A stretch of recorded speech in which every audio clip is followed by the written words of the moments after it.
Good afternoon, High Tide Falcons. My name is Ann Winkle, and I will be presenting to you today about why we must all become digital citizens. If you have any questions after this presentation, feel free to email me at awinkle@usd259.net. And here we go. The topics we will be discussing today is what is digital citizenship, why does it matter, how we obtain it and how do we teach it, and then tying it all together at the end in conclusion. So what is digital citizenship? It is the responsible use of technology by anyone who uses computers, internet, and digital devices to engage with society on any level. Some positive things, good things about being a good digital citizen is it engages young students, shows them how to connect with each other, shows them how to empathize with each other, and creates lasting relationships through digital tools. To be a bad digital citizen is things like cyberbullying, irresponsible social media use, and lack of knowledge of how to use the internet safely. How to use the internet safely, my bad. So why is digital citizen so important? With the technological advances increasing so quickly, society has become more dependent on the internet for day-to-day activities. And this is so relevant to what is going on right now with remote learning and COVID-19. We use it every day to teach, to learn, to communicate with our students, so it's even more important right now. Students at all grades are using the immense power of digital media to explore, connect, create, and learn in ways we've never thought possible. Again, this all happened very rapidly for me in the last year as we are doing remote learning. And with that power comes pitfalls, comes great responsibilities, such as talking about cyberbullying, digital cheating, and safety and security concerns. Why does digital citizenship need to be taught in schools? First off, there is informational literacy. They can use it to their benefit, but they also have to understand how to take that information and do well with it. Students must realize that they have so much information available to them at the click of a button, but they have to differentiate between what's useful and what's spam, how to do a proper Google search, how to reference material, and other useful information. The second thing as to why digital citizenship needs to be taught in schools is cyberbullying prevention. We have to teach our students to be open and report any behavior that makes them uncomfortable. We have to learn how to document it because this is an increasing cause for concern for both teachers and students. The third reason why is online safety. We can't fall victim to potential threats that await us online. Our identities, visiting appropriate websites, stop from posting personal information, and then notify if you don't feel comfortable notifying a trusted adult. The fourth thing is digital responsibility. With power comes responsibility. We have to know how to navigate so that we don't have potential threats of hacking, piracy, and viruses, and educate them on plagiarizing these students. Because like I said, information is available to us at the click of our fingers. And then health and wellness, health and emotional wellness, protect them, their social and emotional well-being. We have to teach them that extended use of technology can have some very physical and psychological issues like mental stress, eye problems, and even dietary issues. We have to encourage them to limit online time and take frequent breaks to stretch, eat, and hydrate. Those are all important reasons why we need to teach digital citizenship. The other reason why is there are laws behind it. We have to protect these students, the students of the 21st century. First, there is the Child Internet Protection Act, CIPA, and this is what makes school districts are required to have technology measures and policies in place that protect students from harmful material. This means that we have to have internets that are filtered. The second law that's very important is the Children's Online Privacy Protection Act. Companies cannot take personal information from students under the age of, or kids under the age of 13. So we have to understand that and know that so that we're not getting things taken from us that isn't right. And then, of course, there's a Family Education Rights and Privacy Act, FERPA, Privacy of Students' Educational Records. We cannot publish on the internet for public viewing things like grades, student ID. The school can publish student work, but they can't put their name on it unless the student agrees to it or the family agrees with it. And parents have the right to remove their child's name and such from the directory if they're not comfortable with that. So those are 3 really important laws that we have to know about, and goes along with digital citizenship. Then we talk about this program called ERATE.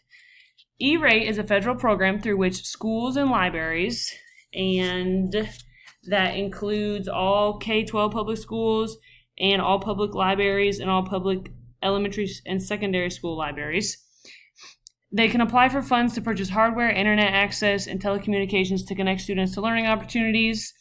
There are 3 categories of the services that ERATE can help you to purchase.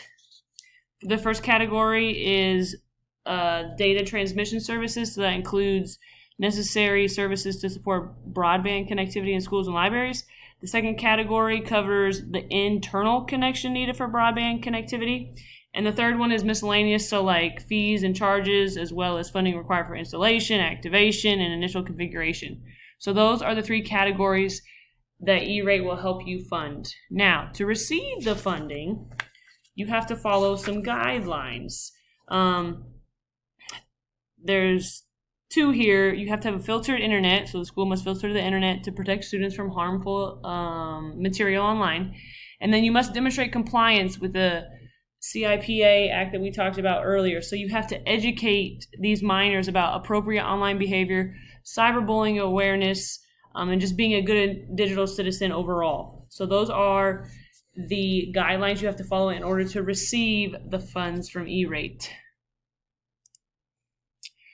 So how do we teach digital citizenship? So the curriculum that was discussed in the research included 6 main themes. So media balance and well-being, we talked about that already a little bit with knowing when to pull away from it and having that balance between face-to-face and online stuff. Privacy and security, hacking your digital footprint and identity, relationship and communication, how to draft emails and such so that they're professional versus just personal, cyberbullying, digital drama and hate speech, and then news and media literacy. Those were the 6 main themes for teaching and learning digital citizenship. So a couple strategies that were mentioned within the research that I found very interesting. So the first one is the Reef Strategy, and it's used to cultivate a culture of positive online use. First of all, R stands for remind. We must remind them of what needs to be made public and keep that in mind. There are negative aspects of online use. The E stands for encourage. Encourage them to step away, to take the breaks, keep in touch with those offline peer relationships. They're just as important as the online ones. The third one is the A for accountability. Encourage digital accountability. Make sure they know how to properly and safely use the internet and hold each other accountable. Then we need to demonstrate, we need to model it. This culture of positive online use and copywriting things, taking stuff that's copywriting and making sure we give people recognition if they deserve it. And then yes culture, the Y stands for yes. We must say yes to launching digital tools. A lot of people have, especially educators they're not always the most open-minded about using Twitter or YouTube in the classroom, but we have to do these things and teach them how to use them and model them in a positive way, because they can provide a great learning experience in the classroom when used correctly. One more strategy that was in the research was the Reef Strategy. Stands for, the R stands for respect. Respect yourself and others, so dealing with etiquette, how what you do affects others. There's someone on the other end. Access, the digital divide. Not everyone has the access that you may have, so helping them out. And then the laws. Make sure that we can't just take things. We have to give people credit for what we find on the internet. The E stands for educate yourself and others. The literacy piece. When you look stuff up, the accuracy, the validity of certain articles. And then there's commerce. Make sure you're careful with your personal information and your credit card uses and stuff like that. And then the P stands for protecting yourself and others. Rights and responsibilities, security, health and wellness. So make sure that if you have a problem or you don't feel safe online, that you share it with somebody. Be careful of those online intruders. And then, of course, your health. Make sure that your face-to-face relationships are just as important as your online relationships. And then here's some statements to tie it all together in conclusion with what I learned when I did some research about digital citizenship.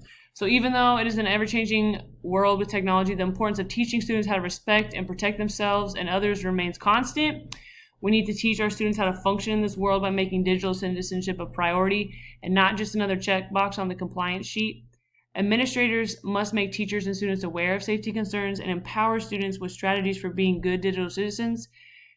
Teaching digital citizenship equips students with the knowledge, skills, and resources to succeed as lifetime learners, and that's what we're all about in education, is making them lifelong learners. And then the final point that I found very important is it helps, digital citizen helps them learn to engage with the digital environment with responsibility and confidence to develop as leaders who will leave significant impacts on the lives of others. And to end my presentation, I have my standard correlation. I believe this assignment demonstrated correlation to the standard because it gave me the opportunity to reflect, communicate, cultivate, and model digital citizenship, a professional norm, so that I can support the educational success and well-being of each student and adult. I was educated and have a greater understanding to be able to advocate for ethical decisions and cultivate and impact professional norms. This assignment was extremely relevant, as I mentioned earlier, with COVID-19 and being in remote learning. We have to teach these kids how to be good digital citizens, not partake in cyberbullying that's becoming a growing issue, and protect their health and emotional wellness as it relates to technology. They have to learn how to take breaks and just pull away from it at times because some of them become addicted. I have a much greater understanding of the laws involved with digital citizenship and what guidelines school district must follow to be aligned with these laws. I also have an understanding of this ERATE program, which can help with technology funding. And as I mentioned, the COVID part there to end my relevant statement. Reflection.